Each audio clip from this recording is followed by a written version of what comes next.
What are we even talking about? Internet made people do this. The dumbest trends ever isn't just a dramatic sentence screaming for attention. It's a small documentary about what happens when human curiosity, boredom, and a global Wi-Fi connection all collide at full speed. This title is really asking one uncomfortable question. Why did millions of reasonably intelligent people wake up one day and decide together to do something profoundly stupid on camera? This isn't about mocking individuals. It's about observing your brain under the influence of algorithms, social validation, and the quiet fear of being irrelevant. For more than 12 minutes, somewhere between science, psychology, and group madness, the internet didn't just change how we think, it started thinking for us. And now, we eat detergent for views. Let's count how that happened. Number 1. Tide Pod Cuisine. Imagine you're standing in your kitchen hungry, staring at a brightly colored object that screams, "Do not eat," in 17 different legal languages. And your brain says, "But what if content?" That's how the Tide Pod Challenge was born. Not from stupidity alone, but from something more dangerous. Social imitation mixed with attention economics. Your brain is wired to copy behavior it sees. Rewarded likes, shares, comments. These are digital treats. Your neurons see someone eat laundry detergent and receive internet fame, and they whisper, "We could do that. We deserve applause to." Here's the twist. Your brain doesn't care if the reward is good or bad. It only cares that it's loud. Evolutionarily speaking, attention once meant survival. If the tribe noticed you, you mattered. The internet turned that instinct into a casino, and suddenly, the slot machine pays out for poisoning yourself. Add irony to the mix. I know it's dumb. That's the joke, and now your brain has a moral loophole. You're not stupid. You're performing stupidity. Big difference. Except your stomach doesn't understand satire. Psychologists call this social proof. Your brain calls it everyone else is doing it. So shut up and chew basically. The internet convinced your survival instincts to betray you for clout. Your ancestors hunted mammoths. You swallowed soap for 4,000 resolution. Number 2. Ice bucket heroics. Imagine you wake up one morning, and the internet politely suggests, pour freezing water over your head for awareness. Your brain, still half asleep, nods like this is a normal sentence. The ice bucket challenge started noble. That's how I got you. Charity plus spectacle is a psychological cheat code. Your brain loves moral licensing. The idea that doing something good gives you permission to do something ridiculous. So, dumping Arctic water on yourself suddenly feels heroic instead of unhinged. Here's the science why part public commitment. Once you film yourself, you're trapped. Your brain hates backing out. After announcing intentions to the world, the camera is now a social contract. Add nominations, I nominate you. And suddenly, peer pressure goes global. It's not just your friend watching. It's your friend's aunt and her dog called shock. Triggers adrenaline, which makes the memory vivid. That means your brain associates charity with excitement. Congratulations. You've emotionally bonded philanthropy with mild hypothermia. Of course. Once awareness was raised, logic left the building. People escalated. Construction helmets, dump trucks, frozen lakes. The internet doesn't do moderation. It does sequels. At some point, the cause faded, but the performance remained. Because the real reward wasn't awareness. It was proof that you existed, loudly, for 30 seconds basically. Your nervous system mistook social approval for moral virtue and rewarded you with shivering pride. Number 3. Cinnamon Lung Olympics. Imagine you're in a perfectly normal kitchen. There is water nearby. There is dignity somewhere in the room. And yet, you decide to swallow a spoonful of dry cinnamon. Like you're challenging your own respiratory system. To a duel, the cinnamon challenge wasn't about flavor. It was about your brain underestimating physics. Your mind sees cinnamon as a harmless spice, cozy, warm, associated with cookies and holidays. Your lungs, however, were not invited to that mental association. When powder meets airway, your body initiates emergency mode, like you've been attacked by a pastry demon.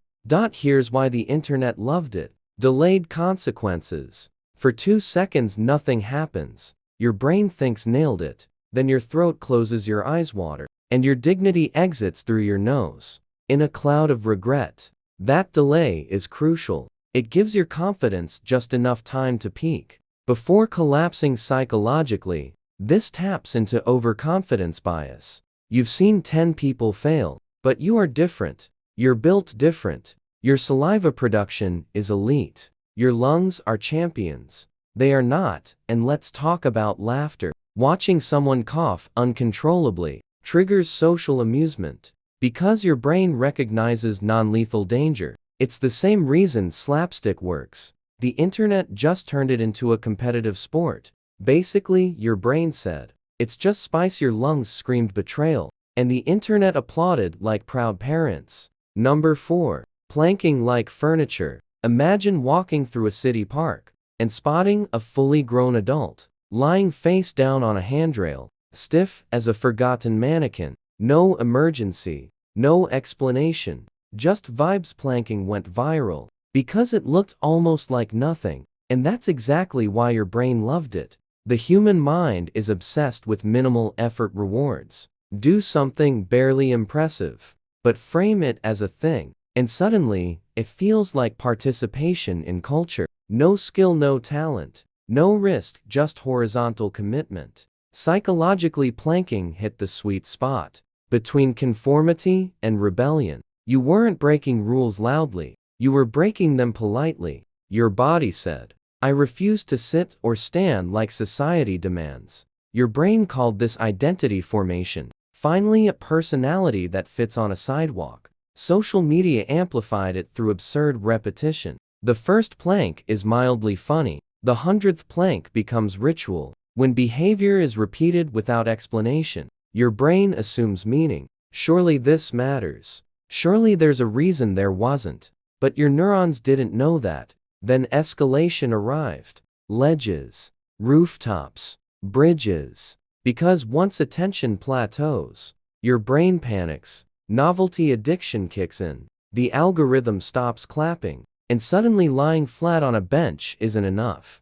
You must now become gravity's problem. Planking wasn't about being still. It was about being seen doing nothing. In a world terrified of being invisible, basically, your brain confused "I'm horizontal" with "I belong," and physics eventually filed a complaint. Number 5. Harlem Shake chaos. Imagine clicking a video expecting music, and instead, you witness 30 seconds of social order collapsing. Like a Jenga tower in a hurricane. One person dances alone. Everything seems fine. Then boom, the beat drops, and reality resigns. The Harlem Shake worked because it perfectly hacked your brain's love for contrast. Before and after. Transformation is catnip to human perception. Your brain adores patterns, but it worships broken patterns.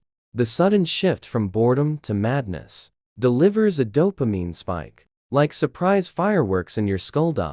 There's also de-individuation at play. Put people in a group at anonymity, and your brain quietly powers down. It's don't embarrass yourself. Department costumes help. Masks help more. Once your face is hidden, your identity clockouts early, leaving pure impulse in charge. Office workers became aliens. Students became inflatable dinosaurs. One guy always removed his shirt, for reasons no scientist can explain. What made it irresistible was accessibility. No talent required, no script, just chaos. That means zero excuses. If everyone can do it, your brain feels left out for not participating. FOMO isn't fear, it's social pain. Your neurons treat exclusion like physical injury. The result? Millions of people flailing simultaneously across the globe, all believing they were being spontaneous. In exactly the same way, basically.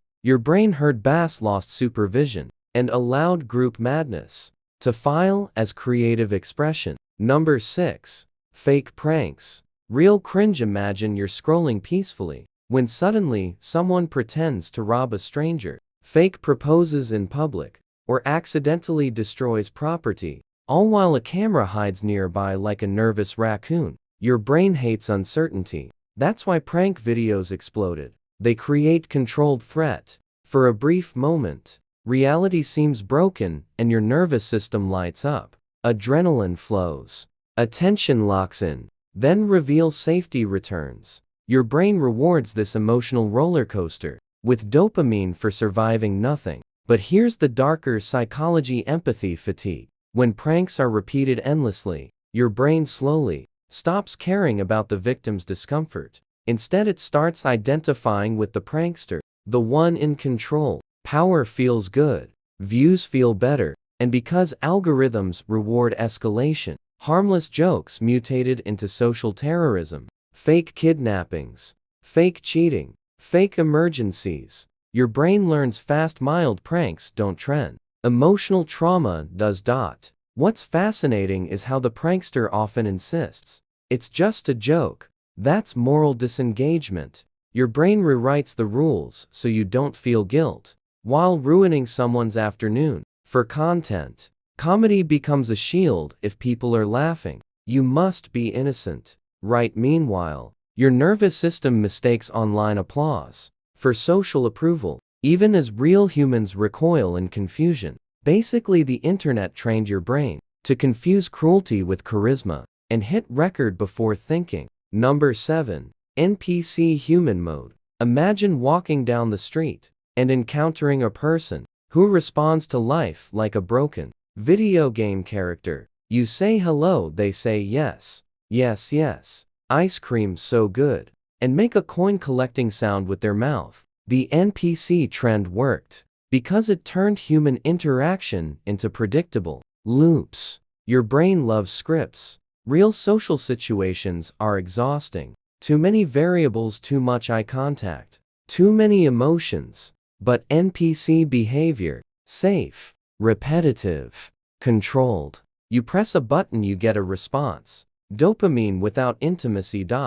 There's also dissociation involved. Acting like a non-player character lets your brain step away from responsibility. You're not being weird, the character is. That psychological distance is powerful. It's the same reason people feel brave. Online identity becomes optional. Live streams amplified it further. Real-time rewards train behavior fast. Someone sends a gift, you repeat a phrase. Your brain quickly learns autonomy is overrated. Loops pay better. Free will becomes a subscription service. From a neuroscience angle, this taps into operant conditioning. Behavior followed by reward gets reinforced. You aren't expressing yourself. You're being programmed by microdopamine. Hits like a human vending machine. The unsettling part. Viewers love the control. Predictability feels comforting in a chaotic world. Watching someone reduce themselves to an algorithm feels soothing, like watching order return. Basically, the internet didn't dehumanize people. It taught their brains to volunteer for the role. Number 8. Main character syndrome. Imagine walking through a grocery store like it's a movie set. The lighting feels dramatic. The music in your headphones swells. That stranger near the cereal aisle, an extra. You obviously are the plot. Main character syndrome didn't start online. The internet just gave it a soundtrack. Social media trained your brain to frame life as content. Every inconvenience becomes a scene. Every emotion needs an arc. If nothing interesting happens, your brain panics because stories require conflict. Psychologically, this is narrative identity. Humans understand life through stories. But the internet turned that into performance pressure. Your breakfast isn't just breakfast. It's aesthetic. Your sadness isn't just sadness. It's relatable sadness with filters. The problem is perspective collapse. When your brain centers everything on you, empathy shrinks. Other people stop being complex humans and become background noise, interrupting your montage. This is why public meltdowns now come with ring lights. Algorithms reward exaggerated emotion. Calm doesn't trend. Subtlety doesn't get shared. So your brain learns to amplify reactions. Like an actor who thinks whispering won't be heard in the back row. Ironically, chasing main character energy makes everyone act exactly the same. Same poses, same captions, Same dramatic stares out of car windows. Basically, your brain wanted meaning. The internet offered a spotlight. And now, everyone's performing a solo in the same crowded play. Number 9. Dangerous life hacks. Imagine discovering a video that promises to change your life forever, using only a fork, a microwave, and complete disregard for physics. Your brain leans in immediately. This could be it. The shortcut. The secret adults didn't want you to know. Life hack culture exploded. Because your brain is obsessed with efficiency, evolution wired you to conserve energy. So when the internet whispers,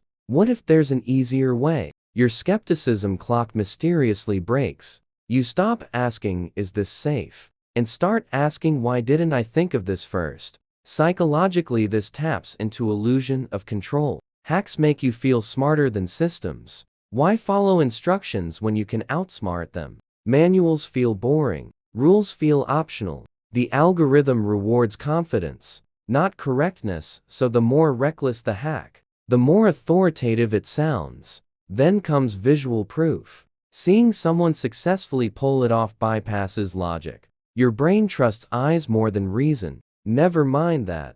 The video cuts before consequences arrive. Burns, floods, fires. Those don't test well with upbeat music. There's also identity wrapped in it. Hack signal cleverness. You're not lazy, you're innovative. Even when the hack is just breaking something slightly faster. Basically, the internet convinced your brain that wisdom is optional if the video has captions. And now, common sense is fighting for its life. Number 10. Collective brain shutdown. Imagine millions of people staring at glowing rectangles, all independently thinking, "Surely I wouldn't fall for something dumb." Now imagine them doing it together. This is where everything connects. Dumb trends aren't about intelligence. They're about synchronization. The internet doesn't lower IQ. It aligns behavior. Your brain is a social organ first, logical organ second. When enough people move in one direction,